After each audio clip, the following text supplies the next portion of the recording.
Connection હાલે છે. તમારે તમતર બીવાની જરૂર નથી. કોંગ્રેસ પક્ષ સાથે જે પણ આગેવાન જોડાય છે, જે કાર્યકર જોડાય છે, એને કોઈ પણ તકલીફ પડે ને એટલી તકલીફ અમારે પડી એમ સમજવાનું છે.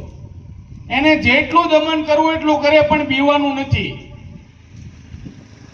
મુખ્ય વાત દરેક ગામડા સુધી આપણી જાય, ખેડૂત સમૃદ્ધ થાય.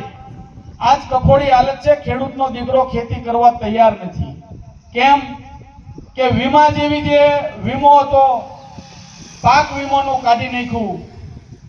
ખેડૂતોને જ્યારે નુકસાની જાય, દુષ્કાળ પડે, અતિવૃષ્ટિ થાય, પાક નુકસાની જાય તો પૂરતા પ્રમાણમાં વળતર ન મળે.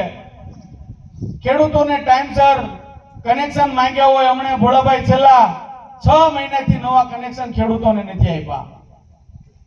તો ખેડૂતો સાથે અન્યાય થાય, અત્યાચાર થાય, ત્યારે કોકે તો અવાજ ઉપાડવો પડશે. અને ખેડૂતોના દરેક પ્રશ્નને વાચા આપવા માટે દરેક તાલુકા મથકે હાથ સે હાથ જોડો કોંગ્રેસ પરિવાર આગળ આવ્યું છે. ત્યારે ખેડૂતો પણ એની વાત સાંભળી અને એની અંદર જોડાવવું પડશે. કારણ કે કૃષિ પ્રધાન દેશની અંદર આ ભ્રષ્ટ ભાજપ સરકારે 700 થી વધારો ખેડૂતોનો ભોગ લીધો. જ્યારે દિલ્હી આંદોલન ચાલતું તોય જો એની સામું ન જોયું હોય તો આપણે સામું તો કઈ રીતે જોવા? 700 જણા મરી ગયા ખેડૂતો આપણા, એની સામું આ ભાજપ સરકારે નથી જોયું.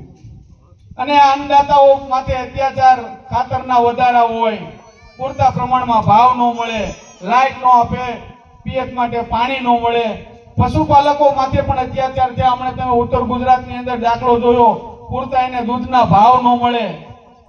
તો હવે આ ભ્રષ્ટ ભાજપ સરકાર સામે લડવા માટે આપણી પાસે કદાચ પૈસા નથી, પણ જનશક્તિ ઈ જ આપણી તાકાત છે. આ માથા ઈ તાકાત છે.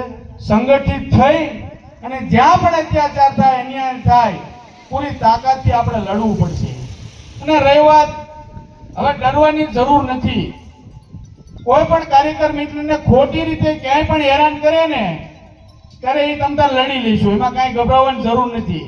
આજ બહુ દુઃખ લાગ્યું, કાંઈ સભા હોય ને આ વિસ્તારમાં ચેકિંગ કરાવ્યું, આપણે એનું જે વિસ્તારની અંદર ખોટી રીતે ચેકિંગ કર્યું હોય એ અધિકારીઓને પણ કહીશું કે તમે રાજકીય આતા ન બનો અને અમારા ખેડૂત માથે અત્યાચાર ન કરો.